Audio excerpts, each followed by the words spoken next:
गर्मी की छुट्टियां थीं। दूर एक गांव था, पीपलपुर। वहां 6 बच्चे छुट्टियां मनाने इकट्ठा हुए थे। झुन्याली, बहादुर और निडर।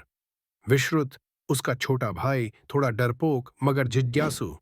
कुहू, जिसे पहेलियां सुलझाना पसंद था।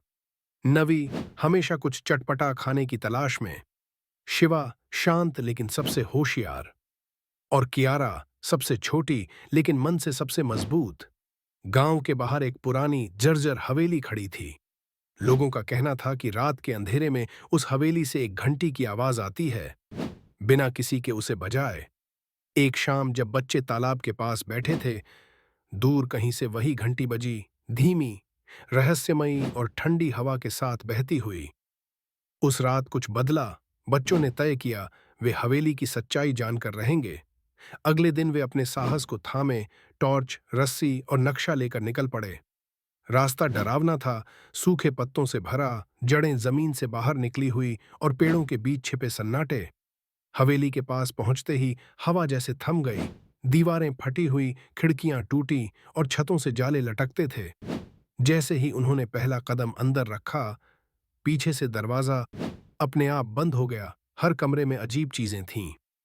पेंटिंग जिसकी आंखें पीछा करती थीं, पियानो जो खुद बजता था और फर्श जो हर कदम पर चरमराता था। एक कमरे में उन्हें मिला एक पुराना डिब्बा। उसमें बंद थी एक टूटी हुई घंटी, लेकिन जिस घंटी की आवाज उन्होंने सुनी थी वो तो बिल्कुल अलग थी। तभी कमरे में अंधेरा छा गया, हवा भारी हो गई और एक छाया धीरे धीरे सामने आई।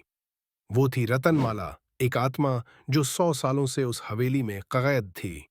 उसकी ताकत उसी घंटी में छिपी थी और हर बार जब कोई उसके रहस्य के करीब आता, घंटी अपने आप बज उठती।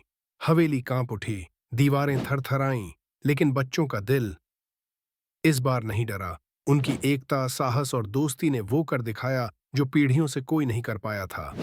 एक गूंजती घंटी के साथ रतनमाला की छाया हवा में विलीन हो गई। हवेली का दरवाजा धीरे धीरे खुला। बच्चे बाहर आए। बदल चुके थे। अब वो सिर्फ दोस्त नहीं थे, वो रहस्य सुलझाने वाले योद्धा बन चुके थे। अब वो घंटी गांव की लाइब्रेरी में रखी है, कांच के एक डिब्बे में, चुपचाप। और हर साल गर्मियों की छुट्टियों में वही 6 दोस्त फिर मिलते हैं, शायद किसी नए रहस्य की दस्तक फिर सुनाई देने वाली हो। क्योंकि जब दोस्त साथ हों तो डर भी डरता है।